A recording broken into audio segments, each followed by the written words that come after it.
CMRL Exalogic മാസപ്പടി കേസിൽ പിടിമുറുക്കി ED.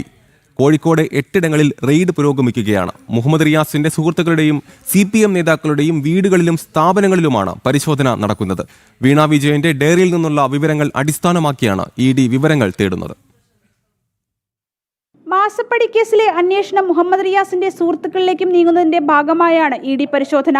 DTPC destination coordinator Nandulal, CPM secretariat അംഗവും സൊലസ് കമ്പനി ഉടമയുമായ നിഖിൽ, ഷൈജൽ, ഫൈജാസ് എന്നിവരുടെ വീടുകളിലുമാണ് ED പ്രധാനമായും പരിശോധന നടത്തിയത്. ഇതിനു പുറമെ സ്ഥാപനങ്ങളിലും വ്യാപകമായ റെയ്ഡ് നടന്നു. 3ാം തവണയാണ് മാസപ്പടി കേസുമായി ബന്ധപ്പെട്ട ED റെയ്ഡ് നടത്തുന്നത്. വീണയുടെ ഡയറിയിൽ നിന്നുമാണ് നിഖിലിന്റെ വിവരങ്ങൾ EDക്ക് ലഭിച്ചത്. നിഖിലിന് പുറമെ മറ്റ് 3 പേരുടെ വിവരങ്ങളും ഡയറിയിൽ നിന്ന് ലഭിച്ചു. ഇവർ 3 പേരും മുഹമ്മദ് റിയാസിന്റെ സുഹൃത്തുക്കളാണെന്നാണ് വീണ നൽകിയ മൊഴി. ഈ വിവരങ്ങളുടെ അടിസ്ഥാനത്തിലാണ് വീടുകളിൽ ED പരിശോധന നടത്തിയത്. ED അസിസ്റ്റന്റ് ഡയറക്ടറുടെ നേതൃത്വത്തിലുള്ള 4-അംഗ സംഘമാണ് കോഴിക്കോട് പരിശോധന നടത്തിയത്. മാസപ്പടി കേസിൽ പ്രതികളാക്കപ്പെട്ടിട്ടുള്ളവർക്ക് ആദ്യം കുറ്റപത്രം കൊടുക്കുന്നതിന് മുന്നോടിയായാണ് അവസാനഘട്ട പരിശോധന നടത്തുന്നത്. എക്സാലോജിക്കിന് പുറമെ ലേക്കർ ഇന്ത്യ കോർപ്പറേഷൻ എന്ന പേരിലും വീണയുടെ പേരിൽ കമ്പനിയുണ്ടെന്നാണ് EDക്ക് ലഭിച്ച വിവരം.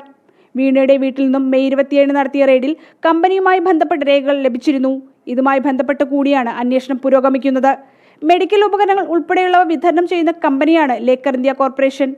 2.78 കോടി രൂപ പ്രത്യേകിച്ച് ഒരു സേവനവും നൽകാതെ അനധികൃതമായി CMRL നിന്നും വീണയുടെ ഉടമസ്ഥതയിലുള്ള എക്സാലോജിക് കമ്പനി കൈപ്പറ്റിയെന്നാണ് EDയുടെ കണ്ടെത്തൽ.